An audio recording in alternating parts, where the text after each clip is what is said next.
కొట్టేసినోళ్ల చిట్టా రెడీ. ధరణి ద్వారా అక్రమాలకు పాల్పడినోళ్లపై ప్రభుత్వం ఫోకస్. లిస్టులో మాజీ మంత్రులు, మాజీ ఎమ్మెల్యేలు, అధికారులు. 4 ఐఏఎస్లు, మరో 3 రిటైర్డ్ ఐఏఎస్లపై నిఘా. మాజీ మంత్రులు కొందరు 350 ఎకరాలు కొల్లగొట్టినట్టు గుర్తింపు.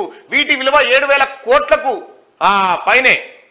కొనసాగుతున్న ఇంటర్నల్ ఎంక్వైరీ రిపోర్ట్ ఆధారంగా చర్యలు తీసుకోవాలని సర్కార్ నిర్ణయం. ధరణి పోర్టల్ ద్వారా అక్రమాలకు పాల్పడి భూములు కొట్టేసిన వాళ్ళ చిట్టాను రాష్ట్ర సర్కార్ రెడీ చేస్తున్నది. గత బీఆర్ఎస్ ప్రభుత్వంలోని మంత్రులు, ఎమ్మెల్యేలు ఎవరెవరు అక్రమంగా భూ లావాదేవీలు జరిపారనే దానిపై ఇంటర్నల్ ఎంక్వైరీ చేస్తున్నది. పూర్తి వివరాలు అందిన తర్వాత ఆధారాలను బేస్ చేసుకొని లీగల్ ఒపీనియన్ తీసుకొని ముందుకు వెళ్లాలని భావిస్తున్నది.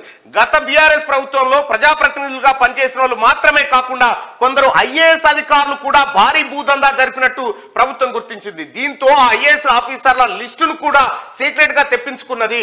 మాజీ మంత్రులు, మాజీ ఎమ్మెల్యేలతో పాటు అధికారులు ఎవరెవరికి ఎక్కడెక్కడ ఎన్ని ఎకరాలు ఉన్నాయనే వివరాలు సేకరిస్తున్నది.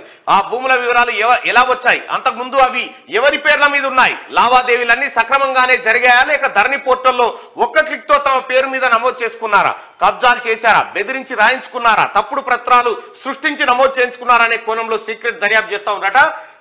భూములను కొట్టేసిన వాళ్ళ చిట్టా రెడీ అయిందట. తెలంగాణ రాష్ట్ర ప్రభుత్వం ఎవడెవడైతే భూములు కొట్టేసినో వాళ్ళ చిట్టా రెడీ అయిపోయింది. ధరణి ద్వారా అక్రమాలకు పాల్పడిన వాళ్ళపై ప్రభుత్వం ఫోకస్ చేసింది. లిస్టులో మాజీ మంత్రులు, మాజీ ఎమ్మెల్యేలు, అధికారులు.